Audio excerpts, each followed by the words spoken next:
এইভাবে মসুর ডাল বানালে খেতে এমনই বা কি লাগে যে সবাই বানাচ্ছে, তো আমিও এইভাবে ভিজিয়ে দিলাম কিছুটা পরিমাণ মসুরি ডাল আর 2 ঘন্টার জন্য ভিজিয়েছিলাম। ডালটা ভালো মতন ফুলে গেছে। এবার কড়াইয়ের মধ্যে ডাল, আলু, টমেটোর, পেঁয়াজ, তার সাথে হলুদ, নুন, লাল লঙ্কার গুঁড়ো, তার সাথে সর্ষের তেল, মানে কাশ্মীরি লঙ্কার গুঁড়ো দিয়েছি আমি। এবার সব জিনিসগুলো ভালো করে হাত দিয়ে এইভাবে মেখে নিতে হবে। মোটামুটি 5 থেকে 7 মিনিট অবশ্যই হাত দিয়ে এইভাবে মেখে নিতে হবে। বলছে নাকি এইভাবে মাখলেই ডালের টেস্ট আসে। এবার কড়াইটাকে গ্যাসের মধ্যে বসিয়ে ডালের এক্সট্রা জলটাকে শুকিয়ে দিতে হবে। 3-4টে কাঁচা লঙ্কা আমি অ্যাড করে দিলাম।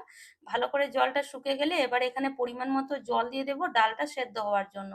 মোটামুটি 10 থেকে 15 মিনিট ঢাকা দিতে হবে ডালটা ভালো মতন সেদ্ধ হয়ে যাওয়ার জন্য। তো 10 থেকে 15 মিনিট পর ডালটা খুব ভালো মতন সেদ্ধ হয়ে গেছে।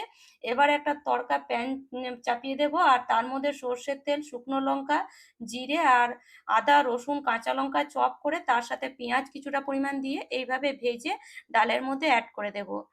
আর ওপর থেকে একটু ধনেপাতা অ্যাড করে দেব। বাস, ডাল আমাদের একদম রেডি। এত সিম্পল ডাল, কিন্তু বিশ্বাস করুন আমিও ভাবিনি যে খেতে এতটা টেস্ট হবে।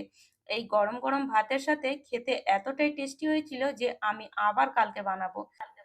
আর রেসিপিটা যদি আপনাদেরও ভালো লাগে তাহলে অবশ্যই বানাবেন আর একবার হলেও খেয়ে দেখবেন। আর আজকের রেসিপিটা যদি আপনাদের ভালো লেগে থাকে তাহলে লাইক, শেয়ার, সাবস্ক্রাইব করতে কিন্তু একদমই ভুলবেন না আমার চ্যানেলটিকে।